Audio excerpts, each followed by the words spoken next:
So AI can give you this power to find out the exact reason and cause, to pinpoint the change of data, change of packets, change of traffic, and train your machine ML to find out those things. Training is the key. Training is the sending reminder won't. Reminder will not work. Like, people will ignore the reminder. It's a false alarm. AI can help us to underwrite the things and find out the risk and checks and balances. AI can help you in depth business critical things to take your decision very fast. Take AI as a positive way, not a negative way. In next 10 years, there will be a drastic change in terms of technology, in terms of usability. It took me around 6 months time to train the people of how to use mouse. Hi, I am Akhilesh, founder and CEO of TechShots, and today we have Mr. Shashank Jain to speak on how to mitigate cybersecurity threats using AI. Shashank has over 40 plus of experience, and he's at present CIO and president with Shree Finance. Welcome to the show. Thank you very much. So, Shashank, you have seen IT from the beginning, like very beginning when it was not there at all, like negligible presence, even not there. There were no proper computers and network or maybe internet as well. So can you share a brief journey, like seeing it from the zero to what technologies today, like today technology is like mainstream for any business? So, great question. I have started my first journey from 1984 when I started as a programmer training in Computronics India Limited and as a COBOL programmer. So that time the technology was evolving and it was not available widely as today it is available. So we used to write a program in COBOL language, nowadays used mainly in mainframe systems, and we used to write a program as well as the compiler also, because the compiler was not available that time. So whenever we used to do a lot of coding and programming, so compilation of program was mandatory. To write the compiler along with the coding was that time we have started that journey on the mainframe system. So that was a very old time. My first client was the UP Board High School Intermediate, where we have to compile the student result. More than 22 lakhs student was there in record 20 days, and that time the result was published in the newspaper. That time there was no internet, no online kind of services, so publishing the result in a newspaper in 20 days, it's a really challenging time. So we used to go that time of challenges and competitiveness, and started that journey to today's time, and a lot of changes I have seen in my last 4 decades. So that was a memorable journey. I have gone through all the phases of IT, whether it is offline computing or online computing nowadays. So this is the things. Sir, like if I ask you, what were the 3 major changes you have witnessed in terms of inflection point of technology where you think that drastic changes come? 3, if you can. Like in 1999, there was a drastic change. First change was happened due to Y2K. So the system and programming was not designed into that much of accuracy. So the date format was DDMMYY. Only 2 digits of the YY was enabled. So most of the programming was written into the last 2 digits of the year, and there was no option for the four digits of the year. So everything has to be rewrite and then change to the newer system. So lot of changes we have done. That was the first major change I have seen Y2K. Second change I have witnessed in year 2008 or 9, then when the cloud was introduced. So that time cloud was a very new concept. So how to move your data on cloud, on a security was the major concern on that time. Mostly thing was on-prem data center, and that time the data center, there was no concept of data center. It was called only EDP, electronic data processing kind of thing. So from processing of in-house data to moving enterprise data on cloud, that was the second milestone I have seen in my life. And third thing is nowadays, which is very popular, it is AI and ML. AI is not very old. It is I think more than 4-5 years. It was already there in the market, but applications are now coming into AI with more and more accuracy to solve the problems of human, which cannot be handled by the human. So it helps a lot of things into AI and ML world. So these 3 major changes I have seen in last 40 years of my journey. So you were like off the record when we were talking, you were talking about when you were discussing a client and you talk what happened to the cloud. So if you can share that story to our That was very interesting story that you just shared. So can you share with our audience as well? Definitely, the cloud was the buzzword. Everyone was selling the cloud, and nobody was understanding what is the cloud. Even people were understanding the cloud is just like a rain cloud. Okay, 2008. in 2008, way back in like 2008 and 9. So we have a long history with Gulf countries for giving them the banking solutions. The Citibank was a major client in the Gulf region. So the CEO of the Gulf Bank, okay, Saudi Bank. So I was interacting with him and understanding his problem, his pain points. Then suddenly he asked you, okay, Mr. Jain, tell me, like, if the cloud will move from the air, where my data will go? It will go to somewhere else, other country also, or leaving the Saudi Arabia territory. I was really shocked to listen, hear this thing. So he was understanding the cloud is just a rain cloud, and he was not able to understand how the data will travel from Earth to cloud. So it was very interesting. Then I tell him on the ground, on the diagram, because I made the diagram of the cloud only. So he understand that is the cloud, but he was not able to grab whether cloud is a different word or not the rain cloud. not the rain cloud. So that was a very interesting thing. But nowadays, I think even the small kids understand what is the cloud because it is in his curriculum. I think, yeah, so when I was studying, there was no computer science. The books was not available. But here today, only third class, fourth class kid can operate a smart phone better than us. Correct. So that is the technology change. I forgot to mention the smartphone. That is the smartphone is also smartphone revolution, because so if you compare three inception points like one Y2K and cloud and AI. So where do you put the rise of mobile telephony? Especially people started working, accessing data like office data, demanding availability of email and a lot of access to on the mobile devices, especially those not connected to your enterprise network. So where do you place this in the top three? You place it in top three, or it will No, it is definitely it will come in the top three. Earlier we used to do computing desktop or workstation kind of things. So it was controlled. It was fixed. It cannot move. Then the time changed to the laptops or some tablets, but it was some limited mobility. But as smartphone evolves or having some kind of more memory, more computing power, more processor power, then everything has gone change.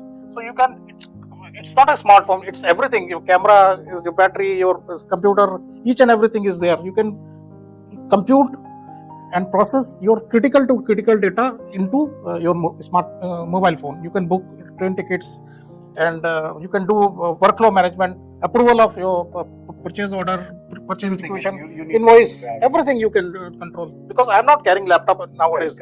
My workstation is my mobile phone, and only I need a stable 5G connection.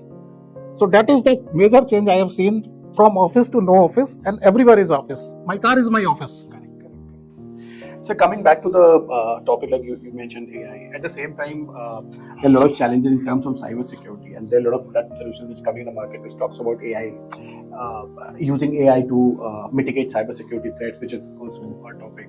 So, because you are an NBFC, so how you see yourself, like as an NBFC, you are using AI to mitigate cybersecurity threats, and if you can give some examples at the same time, so it could be really wonderful.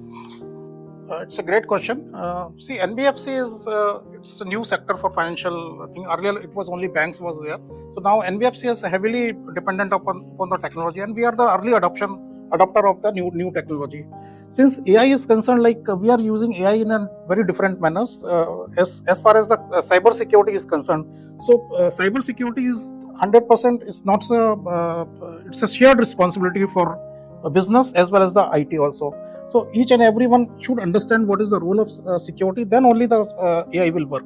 So we are using AI in cyber security as multiple ways. I can give you a live example. For example, like we are using AI for the detecting any anomaly in the pattern changes or behavior kind of changes. Suppose data packets are coming and suddenly some spikes are coming. So human cannot detect those things in real time. In real time, because millions logs has been generated. You don't have that much of time to scan each and every record, but AI can give you that power to pinpoint where is the problem. So any behavior change, any pattern change, AI can give you And I'm not talking about the AI, I'm talking about the generative AI or predictive AI, because most of the CISOs are working in a reactive mode. Anytime, how many times the data has been compromised, how many times the data has been breached. So they act as a reactive mode. But when the system gone, only final failure, then only they react. They do not know this happened, already happened. So AI can give you this power to find out the exact reason and cause, to pinpoint the change of data, change of packets, change of traffic, and train your machine ML to find out those things. First thing is this. Second thing is AI can help you to mitigate your endpoint protection. Now, whatever the softwares are coming endpoint, or this is now enabled with the AI. There are hundreds and thousands of endpoints are there. So which endpoint is creating problem? Which endpoint is generating the broadcast? So that you can shut down that endpoint from the network itself, and rest of the network you can save. So this is the second thing. Third thing is the encryption, data encryption.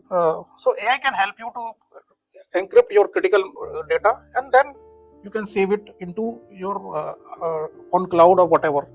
So many things we are using, for example, we are doing the authentication, zero trust. Zero trust is the nowadays everyone is using, and we do not know anyone who is logging. You have to prove your identity Every time. who are you?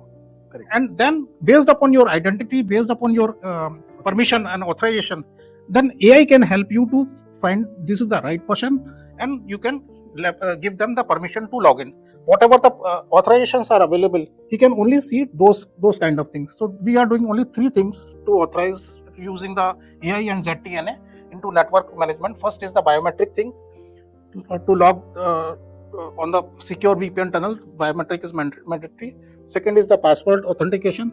Third is the facial recognition, which is human cannot detect. Only the AI enabled system can detect any change in retina, face. So these things AI can help us to safeguard our business and run the business continuity plan. So these are the things we are following in our day-to-day operations. What I can understand, this is more of a prevention and precaution where AI is being used. Hmm. Anywhere when the site, like post cyber, like when the attack had happened already. And let's assume situation when the attack had happened, your system is breached. Yeah. So any use case of AI where we can see that AI is used post breach, is there any case we have, or it is just prevention and precautions? No, it is like more as a prevention and precautions also. So 90% of your job is already done when your data is and business is secure. Only 10% is whenever the risk is there and data is breached. Then you have to take out, you have to create a virtual LAN, lift and shift your data to some other different network. You cut off your main network and move the data into different network. Then slowly try to restore your data through your backup tapes, whether tapes are working or not. That is more crucial. Then AI can help you to detect any anomaly on the backup tapes also. That is the only part. Only thing is the secure prevention is the main part of the AI.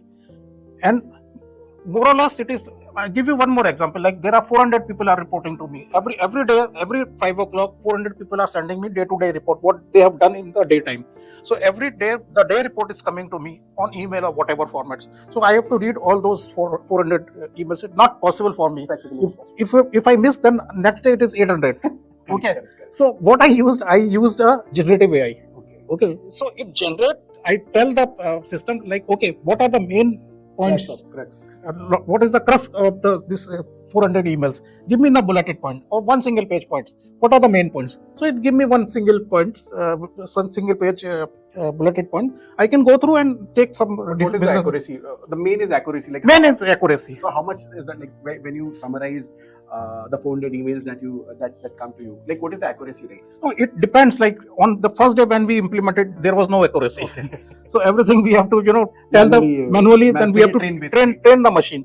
Then gradually after 3 months, I think it is more than 90%, 95%. Now gradually whatever you do manually, machine can learn.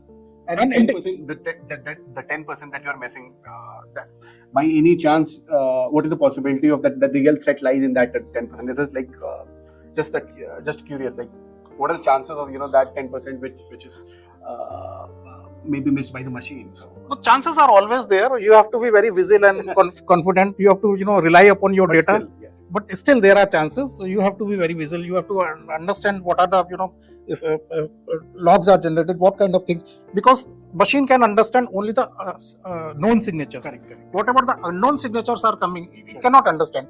Most of the things people are missing into the upgrading of the software. They buy the software, they upgrade they go live with the software, then they forget to upgrade daily, because patches are coming every day.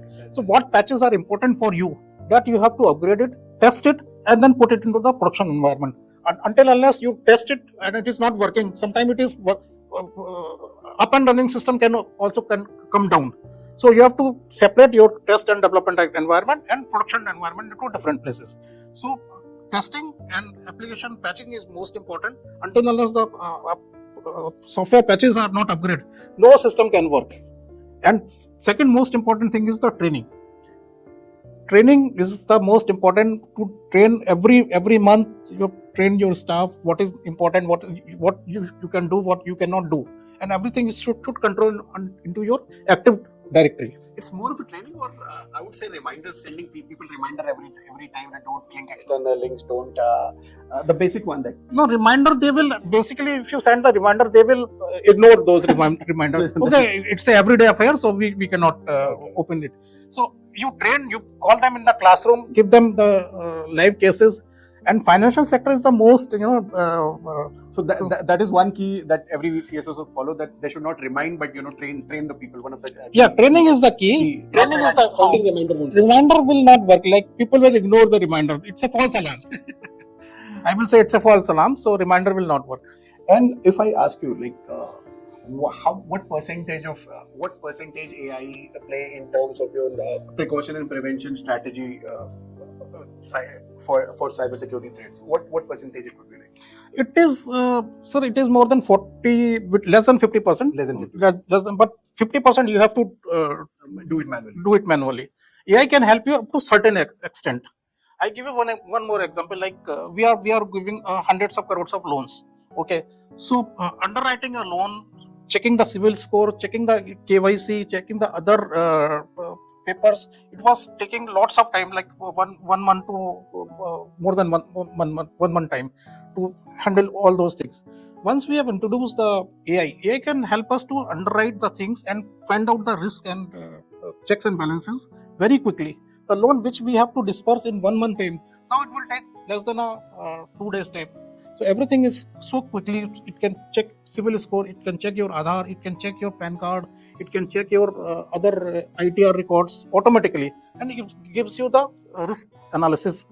What is my risk analysis? So AI can help you in that business critical things to take your decision very fast and accurate. Otherwise, earlier what happened? It takes a lot of time, lot of manual work, lot of staff was required. But introducing AI can reduce your staff, and timing also, come down drastically. Second example, I give you, like, there was a ticket generation, whatever, like, people used to log on tickets. So it takes 2 days, 3 days, 4 days time to resolve those tickets, and the solution was also not correct. Now we have introduced chatbots. Okay, the bots are helping customer in the same day. So earlier, when there was a 200 tickets a day, now it comes 10, 15, 20 tickets maximum. So it saves a lot of time. Using the technology can give you a leverage to save your time and give you the accurate result. Run your business. Also, it will help you to compliances onto different government agencies, whether it is RBI or SEBI and other things also, filing the returns also. So AI can help you so many things. But only thing is how you can use and how your people can adopt that technology so fast. Because adoption is because change is critical. Not everybody is Yes. ready these days to. I think it's old as well. Like, not everybody is willing to accept the changes that is happening around. You see a lot of quotes that is revolving on the internet talking about change and everything. But you discussed one very important point. That reduction of manpower. There are a lot of discussions going around with use of AI. That will cut the resources, replace human beings. So, but a lot of there's a positive debate also that it will leave you a lot of free time where you can utilize it, in more efficient way, learn new skills, spend more time in let's say in pursuit of something, whether it's a sport or your hobby or whatever. So which side of the debate you are, like you think AI will drastically cut down the jobs and then a lot of jobless people will roam, or it will actually help you to focus on the core skill sets of yours, and then improve yourself, give you time with family, friends, and maybe pursue some hobby. Which side do it you are? I think I will go with the second option. So AI can, it is not 100% correct. AI can lose the jobs, and because the technology is evolving, AI will generate millions and millions of jobs worldwide. Okay, because new technologies every time, every year it is coming, it is evolving. So whenever the new technology comes, people used to learn, upgrade themselves, and use that technology. It is not a rocket science. Correct. Okay, it's need only 1 or 2 months to do some kind of hands-on, and you will be master, because you already have that much of skills. Only you have to understand how does the system work, and what is the use case you can apply into your business using that kind of technology. So AI can give you to take your decision faster, run your business seamlessly, and train your internal staff, and use the productive time more happily. So I don't think AI will eat some jobs. It will create a jobs. So, do you think, sir, those people who are little hesitant of improving their skills or adopting to the newer changes, they'll also lose their job, or they'll also find a way in the ecosystem, that the new ecosystem that AI has created? I think they will adopt the technology. It is not like everyone want to learn new things. They are curious about it. For example, my mother, she is 85 years old, and she was not able to use smartphone. But everybody is having a smartphone, and then Correct. what she learned, it is a good thing. She can have a video call anytime with me. She can chat with me. She can order online the grocery. So within 2-3 days, she learned about it. It's not rocket. So she adapted. When a person old, 85 or 90 years person can learn, and newer generation can learn very quickly, because I know people are those who are in schools, or they are better mindset and the better scalability to learn the things. One thing that is also very discussed, especially on the international forum, is biasness with AI. There are a lot of biases that come with artificial intelligence. People with a color, like they are treated separately, but people, they are fair and good looking, handsome. So, do you think that happens in cybersecurity space as well, or in your enterprise as well? And how careful you are, to avoid any biases that is created by AI?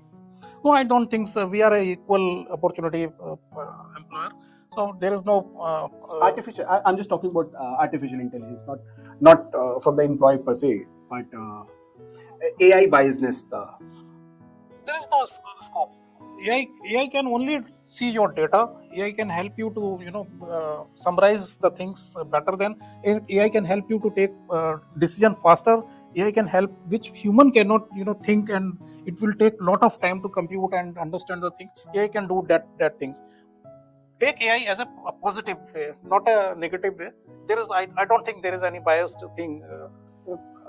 Biasness in as far as No, I am not. NBFCs are concerned, No, or I am maybe not seen in any use case or any use anything. case, or anywhere in the industry you've seen. No, I am not encountered. Indian No, I am not encountered. point of view. No, because AI is helping business up to the extent so they can take the decision on the real time basis. Earlier, what happened? They asked the report from SAP. The SAP will not give you the correct data, so they compile the data on an Excel sheet and then present to their director. It takes a lot of time, 2 days, 3 days. By the time the data goes old, but using AI, it can give you the then and there dashboards. Anything change in the data, the dashboard will change. And how AI is used in modern incident response plan, and what are the improvements you have seen in the recent past, especially in terms of response time and accuracy, NBFC per se only? See, earlier the incident happened in past also, so we used to do an all manual finding what happened, how it has happened, and then scanning the logs and other things. But using AI, it gives you within an hour everything, which was not impossible, or it takes lot of time to understand the things. It give you the root cause analysis, give you the complete report of incident management. It can give you the future like preventive kind of thing, so you cannot repeat those kind of errors. So AI is helping. It is not a, it's a prospective thing, it's not a destructive thing. So AI is helping humans, AI is helping business, AI is helping the IT fraternity also. AI is the thing to adopt, not to give up. So that is the baseline. If I ask you, what is after AI? What is the next after AI? It's very vague question, but like where do you see what is the next inception you see, or because you have seen the IT industry going for the last 40 years, and you already mentioned four very important points in AI is one of them. What is next you can see? Maybe just I can say like in next decade, the decade will be the AI enabled, because we have already seen miracles happen in 5G. Correct. When in 2027 or 28, when the 6G will be launched, then everything will be your connected device. Even for example, I give you the use cases also. Today is also happening, but it's not that much of popular, like telemedicine and robotic surgery. Robotic surgery happened, but it's very negligible in numbers. But after the introduction of AI and 6G, the doctor is sitting thousand and thousand miles away can operate a person very accurately and minimum blood loss. So AI is a wonderful thing. AI can give you whatever the disease is, which is not visible into MRI or CT scan. It can everything. Even I have heard that when the baby will born, today there are a lot of vaccination card is happening. Okay, so maybe it's a science fiction also, but when the time of baby will born, the doctor will insert a chip inside the brain. But I am not just like we see in movies. Like, that's maybe it will. I am not sure, but in 50, 19, 2050 it can happen also, because the science is changing, the medical science is changing, the things are moving. Acceptability of the same is also changing. Not like maybe our parents would not have accepted chip in our body, but maybe the next generation might may or may not accept, but may accept, more open to the idea of having chip in the body. That's correct. Like 20, 30 years back, we have a lot of PCO and STD things. Correct. Nobody that was thinking like people can transfer the data over a phone. People can do a video call over a phone. They were only handling seeing a fixed line phone, and their eyes on the meter box. Yes, correct. So 10 rupees meter or 5 rupees meter. Okay, cut it. Okay. Correct. So that time nobody think after 20 years people will talk like face to face on a video call. Correct. Thousand and everybody can access it. Like it was so cheap. So cheap. And there is no lag. So technology is changing. AI definitely will rule the world in next 5 to 10 years. Applications are already there in the market, and cybersecurity will also change the world, because the thing happened today. Hackers will go 2 steps further, and crime as a service. Crime is not crime is service. Just like a cash software as a service. In 50 years, 100 years, we see the Chambal Danku kind of film. They come on the horse and they loot it. Now, no, there is no Chambal nowadays. Only thing is the mouse. Mouse is the new Chambal. You click it and you can transfer millions and millions of dollars. And we have seen this happened also. So, what are the 3 most crucial sectors which are on the radar of cyber criminals these days? So first is the BFSI sector. It is the most vulnerable sector, because every transaction is a money there. So each and every transaction carries some whatever amount is money, is 1 rupee or 1 million rupees. So that is the most attacked industries, BFSI sector. Second, I think it's healthcare, because millions and millions. We do not have HIPAA kind of things in India, but in US, Canada, HIPAA is already there. So accountability is there, but we have a DPDP Act here, but it is in the implementation phase. And third thing, I think it will change the defense, education, so many other manufacturing also, because robotics are already there. So everything through the control through the AI itself.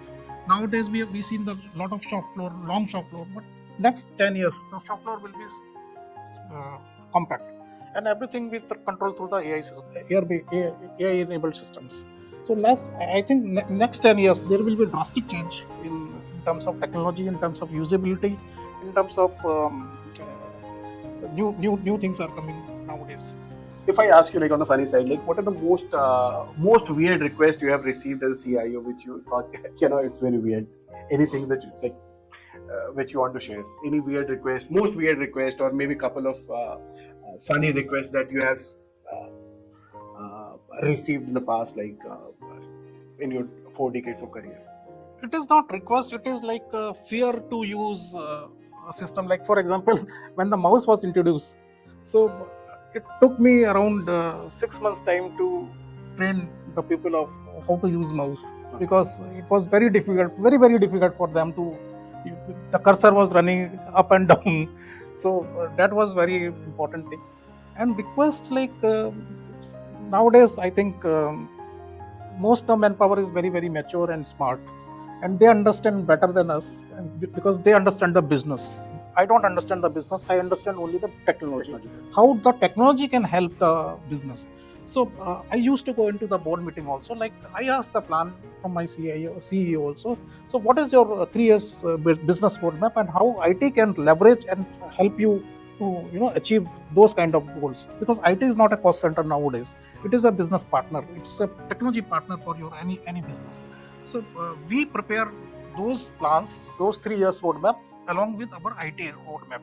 So these are the demands. Like internally we check out like where we are standing, what are the new technologies are coming, and how we can cut down the cost, because budgets are shrinking everywhere. You talk to any CIO, any CISO, everybody is facing budgets are shrinking. So what percentage, like if you put some number, like what percentage, like if it was X, like what is today it is like shrinking in terms of? It's difficult to say, but sometime it is 10%, 20%, because they say now you have put everything on cloud, so on-prem. So there's a reduction of basically efficiency should be increased, but the system should be robust and agile at the same time, and correct, cost efficient, right? Yeah, it is cost efficient, it is agile, it is 24/7 data is available. You can work from any point of time or anywhere in the world. And deploying the manpower or maintaining the data center was a huge cost. But again, it will not go, because we have to maintain the data for 7 years or 9 years. It is the legal requirement. So we have a legacy system also. We have to run up and running those systems. It is on-prem system. It is not enterprise data which we can put on the cloud. So legacy system in any house, we have to run in our own data center. And again, the data center have manpower, AC, lights, everything is there. So cost is there. Cost will not go. Cost will go up only. So you have to manage those things. Whether how you can find out the best way to reduce your cost, data availability, and as per the knock and SOC kind of thing, because audits are compulsory for IT security point. Or if you can application wise, if you buy the application or license, it is not the 100%. Until unless you have a knock or SOC is there, continuous monitoring, continuous upgradation, continuous threat management, ethical hacking also there. Like if you have already asked the question of incident reporting or some kind of hacking kind of thing. So we have ethical hackers also. They check our websites, what are the traffics are coming, because traffic comes to the router to the firewall. Which ports are you have allowed the traffic, which ports are closed. So traffic can filter those things, and it goes to the sandbox also. So it can check the behavior of the file or packet, then it allows you to go into the production. So many things, like it's a endless debate. So our next part is rapid fire round. So what I'll do, I'll ask you. I have compiled 13 questions. So you just answer in one sentence or one word. Here we go. So what are your top priorities for the next 12 months? Top priority is to put 100% going on cloud. All enterprise data will go on cloud. Whether it will be, I will not name it, but it will be on cloud. And what has been the biggest challenge in your digital transformation journey? Lack of manpower, lack of understanding which data has to be digitized and which has to be move on. And how do you measure the success of digital initiatives? Success is it's very rational kind of thing. Digital initiative, if you are getting result without any filtration, that is your success. Because I have removed the Excel file, Word Excel from all the computer. You cannot change the data. And how do you balance security with user convenience? See, security is paramount, and it's users' responsibility also. Now users are very responsible to what they are doing. They are fully responsible for that. And security is then and there with them only. You cannot live without security. And how is AI being leveraged in your organization? As I said earlier, like AI we are using for face detection, threat detections, and machine learning. So these three things we are using in AI. What roles does data analytics play in decision making at your company? Data analytics gives you the very quick result to take the business decision in a very short time, and data is coming from the one single source of truth, so it is not manipulated. How do you address the ethical implication of AI? It is a very tricky question. Like we are still, finding ways, figuring it out. How do you manage cloud cost effectively? See, cloud, like whenever you decided to move on your on-prem data to on cloud, so you figure out which cloud is which hypervisor or which is hyperscaler is good enough for you. So there are a lot of options are available, and then you can do kind of POC and other things. And if it's a long term, then the cost is also effective. And your strategy to attract and retain top IT talent? It is again very difficult question. Like I think everybody is facing that. Everybody is facing. Everybody is compelling also. So retaining, like you should be a mentor. You should tell them like adopting a new technology or learning new things will add something in your CV, not to the business. So be a mentor, be a father, be a big brother, and you ignore their mistakes, and okay, life is going on. And what are the key lessons learned from managing IT during a crisis? We learned a lot of things during the corona. Corona is biggest teacher for us. So we learned how to work from home and how to work with a minimum kind of things. So that was the thing we have understood, like how IT can work from home also. And how difficult or easy it is to manage IT vendors, relation with IT vendors?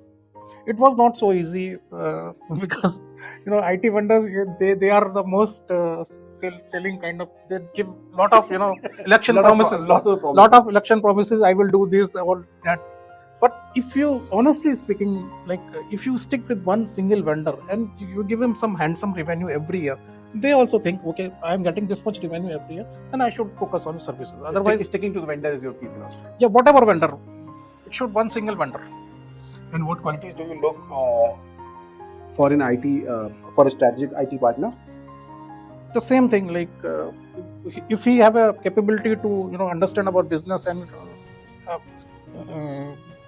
offering the solution in a low cost, that will be the best partner. So thank you, Shashank, and it was a very interactive and interesting session, especially knowing how technology, like how it was when there was no technology then, and a phenomenal journey that you have, which you have seen.